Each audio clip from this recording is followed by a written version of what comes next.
हाँ, hello student of class 10th। बच्चे, आज आपका नेक्स्ट चैप्टर है ग्रामर पोर्शन में, जिसका नाम है पद परिचय। तो पद परिचय पहले है क्या, इसके बारे में मैं आपको थोड़ा जानकारी दे दूं कि पद परिचय किसे कहते हैं। ठीक, पद मीन्स है शब्द। जैसे कोई भी अगर हम शब्द को अकेला प्रयोग करते हैं, जैसे पंखा है या मेज है, कुर्सी है, इसे अगर अलग अलग यूज करते हैं तो वो शब्द होता है। लेकिन जब वही शब्द किन्हीं व्याकरणिक नियमों में बध जाता है या कोई कॉन्सेप्ट क्लियर करता है या किसी अर्थ को प्रकट करता है, तो वह शब्द शब्द न रहकर पद बन जाता है। जैसे मैंने कहा मेज, मेज अकेला शब्द है। अगर मैं उसे ऐसे यूज करूं कि मेज के ऊपर किताब रखी है, तो ये शब्द न होकर वह मेज क्या बन जाएगा, पद बन जाएगा। तो इसी तरह से प्रत्येक वाक्य में प्रयुक्त किए गए शब्द पद कहलाते हैं। शब्द और पद एक ही हैं, लेकिन अगर वो वाक्य में प्रयुक्त हो रहा है तो पद है, अगर वो केवल अकेला यूज हो रहा है तो उसे शब्द कहेंगे। ठीक, इसीलिए यहाँ पर चैप्टर का नाम भी रखा गया पद परिचय। पद कहा गया उसे, शब्द परिचय नहीं कहा गया, पद का परिचय। अब परिचय मीन्स इंट्रोडक्शन, जैसे आप जानते हो। अब पद का परिचय आप कैसे देंगे? ठीक है, पद का परिचय से क्या मतलब है, उसे आप किस तरह से देंगे, इसे पहले समझ लो, उसके बाद फिर आपको पढ़ाते हैं कि इन पदों का परिचय देना यानी उनकी स्थिति बताना, उन्हें लिंग वचन कारक भेद अन्य पदों से संबंधित बताना, का संबंध बताना, यानी कि उनका संबंध बताना, उसमें कौन सा लिंग है, कौन सा वचन है, कौन सा कारक है, ये सब उस पद के बारे में उसका परिचय देना। ठीक है, किसी भी पद का, किसी भी वाक्य में प्रयुक्त किसी शब्द का या पद का, उसकी भूमिकाओं का परिचय देना ही पद परिचय है। पद परिचय किसे कहते हैं, पता हो गया। अब देखिए, इसके पद परिचय को समझ देने के लिए आपको आज तक की जो आपने ग्रामर पढ़ी, 8th तक जो ग्रामर पढ़ी, 8th तक की ग्रामर में आपने क्या पढ़ा? आपने फर्स्ट से पढ़ा संज्ञा किसे कहते हैं, सर्वनाम किसे कहते हैं, विशेषण किसे कहते हैं, अव्यय किसे कहते हैं, अविकारी शब्द क्या है, लिंग क्या है, कारक क्या है, वचन क्या है, ये सब कुछ आपने फर्स्ट से लेकर 8th तक की एजुकेशन में सब कुछ पढ़े थे। तो वही आपको अब रिन्यूएबल है, आपको दोबारा से, आपको अगर नवीनीकरण आप कहें जिसे, कि आपका नवीनीकरण हो रहा है और आपको इनको जानना बहुत आवश्यक होगा, तभी इन पदों का आप परिचय दे पाएंगे। ठीक, जैसे अब आप देखिए, किसी भी संज्ञा में, किसी भी पद के परिचय में सबसे पहले आपको संज्ञा का पता होना चाहिए। संज्ञा क्या है? किसी व्यक्ति वस्तु के नाम, स्थान के नाम को संज्ञा कहते हैं। और उसकी भेद क्या है, कितने भेद हैं उसकी, जातिवाचक, व्यक्तिवाचक, भाववाचक, मुख्य जो है, ये भेद आपको पता होना चाहिए। ठीक है, उसके अलावा आपको संज्ञा के भेद के अलावा लिंग क्या है, वचन क्या है, कारक क्या है और क्रिया के साथ संबंध क्या है उस संज्ञा का, ये भी पता होना चाहिए। सर्वनाम के भेद पता होना चाहिए। सर्वनाम क्या है?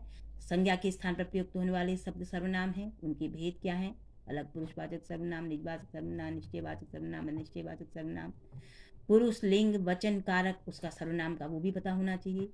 विशेषण क्या है? संज्ञा और सर्वनाम की विशेषता बताने वाला विशेषण है, उसका भी आपको पता होना चाहिए भेद सहित। फिर उसके बाद क्रिया क्या है? अकर्मक सकर्मक क्रिया, उनका भी लिंग वचन पुरुष धातु काल आदि के आधार पर। फिर क्रिया विशेषण, यानी इस क्रिया की विशेषता बताने वाली को क्रिया विशेषण, उसका भी भेद पता होना चाहिए। समुच्चय बोधक अव्यय, जैसे मैंने आपको बहुत बार पहले भी बताया था, समुच्चय बोधक अव्यय जो अव्यय जो दो शब्दों को जोड़ते हैं। संबंध बोधक अव्यय भी वही हैं, वो अविकारी शब्द हैं। और विस्मय आदि बोधक भी जो हैं वो क्या है, जो एक्सक्लेमेशन मार्क को आपको डिफाइन करते हैं, वो हैं विस्मय आदि बोधक। ठीक हो गया। अब देखिए, ये तो आपको मैंने डिटेल बता दिया कि किसी पद के परिचय को बताने के लिए आपको इतना सब कुछ आना चाहिए। अब एक सेंटेंस आपको क्लियर करते हैं सेंटेंस से। जैसे एक सेंटेंस है, हम अपने देश पर मर मिटेंगे। अब इसमें आप देखिए, प्रत्येक शब्द का आपको, यानी प्रत्येक पद का आपको परिचय देना ही पद। जैसे हम, पहला शब्द है हम। अब आप पहले हम में देखेंगे कि हम शब्द क्या है, क्योंकि हम संज्ञा हो नहीं सकता। ठीक है, संज्ञा हो नहीं सकता, वो सर्वनाम है। संज्ञा क्या है? किसी व्यक्ति वस्तु स्थान का नाम है, लेकिन ये कुछ भी नहीं है, तो ये संज्ञा नहीं है बल्कि सर्वनाम है। तो सर्वनाम में भी कौन सा सर्वनाम है? उत्तम पुरुष। ठीक है, उत्तम पुरुष है, मध्यम पुरुष है, या कौन सा पुरुष है उसको भी डिफाइन आपको करना होगा। सर्वनाम में क्या है, ये उत्तम पुरुष है। बहुवचन है, हम अपने देश पर मर मिटेंगे, हम जो वर्ड है वो बहुवचन में है। पुल्लिंग है, ठीक, और कर्ता कारक है, मेन कर्ता है, इसलिए यहाँ पर इसका पद परिचय क्या हुआ, सर्वनाम उत्तम पुरुष, बहुवचन, पुल्लिंग, कर्ता कारक। समझ में आ गया। दूसरा है अपने, ठीक, अपने शब्द क्या है, सर्वनाम, ये भी सर्वनाम। अब ये सर्वनाम कौन है, निजवाचक, जिस सर्वनाम शब्द से अपने, जैसे मैं अपने आप पढ़ता हूँ, मैं अपने से खुद लिखता हूँ, ये अपने वर्ड जो हुआ ये क्या हुआ, निजवाचक सर्वनाम हुआ। तो ये निजवाचक सर्वनाम खाली नहीं लिखना है, आपको उसका भेद भी बताना, उसका प्रकार भी बताना है। निजवाचक सर्वनाम पुल्लिंग है, पहले आपने बता दिया फर्स्ट में पुल्लिंग था, तो ये पुल्लिंग होगा ही। एक वचन है, यहाँ पर देखो ये बहुवचन है, एक वचन, क्योंकि अपने देश, देश हमारा एक है, ठीक, इसलिए यहाँ पर एक वचन है। संबंध कारक है, क्योंकि देश से संबंध बताया जा रहा। संबंध कारक, संबंध कारक का चिन्ह क्या है, मैं या पर, देश पर, ठीक है, हम अपने देश पर आया है यहाँ पर, इसलिए अपने शब्द जो है वो क्या है, संबंध कारक भी है, ठीक, देश से संबंध को बता रहा है। नेक्स्ट है आपका देश पर। अब इसमें देखिए देश क्या है, जातिवाचक संज्ञा। संज्ञा में भी कौन सी संज्ञा है, क्योंकि देश किसी पर, अगर भारत होता है यहाँ पर तो ये व्यक्तिवाचक संज्ञा हो जाता है, लेकिन देश है, देश कोई भी हो सकता है, भारत भी हो सकता है, पाकिस्तान भी हो सकता है, अमेरिका भी हो सकता है, कोई भी हो सकता है, तो वो जातिवाचक संज्ञा, जिससे किसी जाति का पता चलता है वो जातिवाचक संज्ञा है। तो देश क्या है, जातिवाचक संज्ञा है। पुल्लिंग है, ये तो पता ही है, जो पुरुष जाति का बोध कराते हैं पुल्लिंग है, तो देश शब्द क्या है, पुल्लिंग है, ठीक है। जो स्त्री जाति का बोध कराते हैं वो स्त्रीलिंग, ये क्योंकि ये पुल्लिंग है तो पुल्लिंग इसका पद परिचय हुआ। एक वचन, क्योंकि अपने देश, देश एक ही है हमारा, उसके लिए बात हो रही है, तो एक वचन। अधिकरण कारक, अधिकरण कारक का चिन्ह क्या है, मैंने बताया, जैसे देश पर, कारक क्या है, कर्ता ने कर्म को करण से संप्रदान के लिए या पादान से अलग होने के योग में, ठीक, संबंध काके की रारेरीस, और अधिकरण में पर, ये अधिकरण कारक है यहाँ पर। देश पर में कौन सा कारण हो गया, अधिकरण कारक हो गया।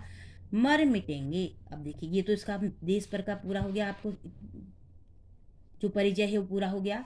अब है मर मिटेंगे। मर मिटेंगे में क्या है, अकर्मक क्रिया, ठीक है, अकर्मक क्रिया, पुल्लिंग, बहुवचन, भविष्यकाल। भविष्यकाल क्या है, काल पता है ना, वर्तमान काल जो अभी हो रहा है, भूतकाल जो पास्ट है, जो बीत गया है वो भूतकाल है, और जो भविष्यकाल जो आने वाला है वह भविष्यकाल है। तो ये मर मिटेंगे शब्द भी भविष्यकाल में ही आता है, इसलिए ये भविष्यकाल हुआ, ठीक है, काल में भविष्यकाल हुआ। उत्तम पुरुष, और उसके अलावा कर्तृवाच्य, कर्ता की क्रिया है मर मिटना, ठीक है, हम मर मिटेंगे, ये हम जो था कर्ता था, और मर मिटेंगे जो है वो क्या है, इसकी कर्ता की क्रिया होने के कारण क्या है, कर्तृवाच्य भी है। समझ में आ गया आपको पद परिचय क्या है, किस तरह से आप, अब देखिए अब एग्जाम में कैसे आता है, ये तो मैंने आपको समझाने के लिए कहा। एग्जाम में आता है, जैसे आपने, हमने कहा कि हम अपने देश पर मर मिटेंगे, नीचे से अंडरलाइन होता है देश, तो आपको इस देश शब्द का पद परिचय देना होगा। इस बार ऑप्शनल है तो उसमें ऑप्शन आएंगे, आपको ऑप्शन में आपको टिक मार्क करना होगा। थोड़ी सी नियरेस्ट उसमें ही डिफरेंसेस होते हैं, ज़्यादा बहुत बड़े बड़े नहीं होते हैं, इसलिए समझना होगा। अगर आपको ये समझ में आएगा तो आप उस डिफरेंसेस को समझ पाएंगे। नेक्स्ट दूसरा एक और एग्जाम्पल मैं आपको बता दूँ। रमेश वहाँ 10वीं कक्षा में बैठा है, इसका भी प्रत्येक पद का परिचय आप कैसे देंगे। रमेश शब्द क्या है, क्योंकि किसी पर्टिकुलर का नाम है रमेश, कौन सी संज्ञा होगी, व्यक्तिवाचक संज्ञा, ठीक है। पुल्लिंग हो गया, क्योंकि रमेश पुल्लिंग है, रमेश शब्द जो है वो पुल्लिंग, पुरुष जाति का बोध कराता है तो पुल्लिंग हो गया। एक वचन हो गया, क्योंकि अकेला रमेश एक वचन हो गया। कर्ता कारक, मेन है वो कर्ता बैठने वाला क्लास में, तो इसलिए कर्ता कारक हो गया।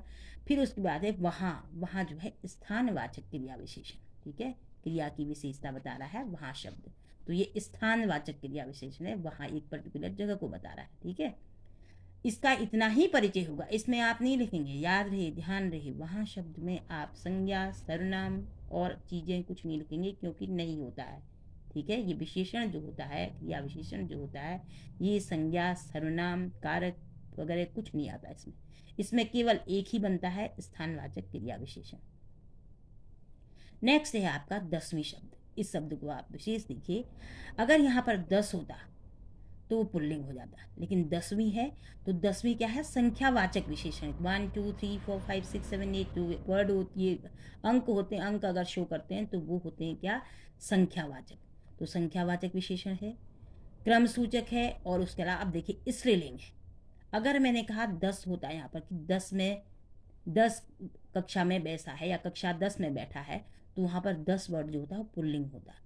लेकिन 10वीं है तो ये स्त्रीलिंग है। ध्यान रहे इस बात में, काम जब आप बोर्ड में देंगे तो उसमें विशेष ध्यान रखिए कि क्या शब्द है स्त्रीलिंग क्या। इसके लिए आपको मैं आपको एक दूसरा तरीका बताऊं। आप उस शब्द को किसी भी, जो शब्द आपको परिचय देना है उसको आप किसी भी वाक्य में, अपने मन में किसी भी वाक्य में प्रयुक्त कर लीजिए, तो आपको पता चल जाएगा कि वो शब्द स्त्रीलिंग है या पुल्लिंग है। ठीक, एक वचन है और कक्षा विशेष का विशेषण है। कक्षा शब्द जो है विशेष है, उसका विशेषण है 10वीं शब्द। ठीक, नेक्स्ट, कक्षा में संज्ञा। कौन सी संज्ञा, जातिवाचक, कोई कक्षा ना, कोई पर्टिकुलर कक्षा नहीं बता रखी है। जातिवाचक संज्ञा, स्त्रीलिंग, एक वचन, और मैं आने के कारण अधिकरण कारक। अधिकरण कारक का भी मैंने ऊपर वाले में भी चिन्ह आपको बताया था, उसका चिन्ह होता है अधिकरण कारक का मैं यहाँ पर, तो यहाँ पर अधिकरण कारक भी हो गया। ठीक है, उसके अलावा लास्ट में आपका बैठा है। बैठा है जो है वो अकर्मक क्रिया है।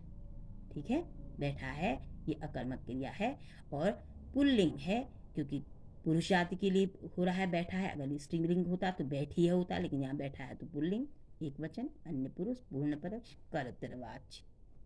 रमेश का जो कर्ता है उसका बैठा है वर्ड जो है, क्रिया जो है उसको संबोधित कर दिया, इसलिए ये कर्तृवाच्य भी हुआ। समझ में आ गया बेटे, आप लोगों को समझ में आ गया होगा कि पद परिचय क्या होते हैं। पद परिचय में प्रत्येक शब्द का परिचय देना पड़ता है, प्रत्येक पद का परिचय देना पड़ता है। उसके लिए आपको ग्रामर की जानकारी होना अति आवश्यक है। संज्ञा, सर्वनाम, क्रिया, विशेषण, अव्यय या समुच्चय बोधक अव्यय, संबंध बोधक अव्यय, लिंग, वचन, ये सब के बारे में जानकारी होनी चाहिए। और कम से कम 2 3 या 4 भी, अगर आपके इनके एक के पद की चीज 3 या 4 भी आप व्याकरणिक परिचय दे देते हैं तो आपको बोर्ड में पूरे मार्क्स मिल जाते हैं। ठीक है बेटे, तो आप लोग कोशिश कीजिए कि इसके सही आप पद परिचय दें। और इस बार तो आपके लिए ऑप्शनल क्वेश्चन, ये व्याकरण भी ऑप्शनल की हुई है, ऑप्शनल में तो आपको और भी इजी होगा। ठीक है, ये चैप्टर आपका कंप्लीट हुआ। और आपको अगर ये चैप्टर समझ में आ गया हो तो आप इसे लाइक करें, शेयर करें और सब्सक्राइब करें। धन्यवाद।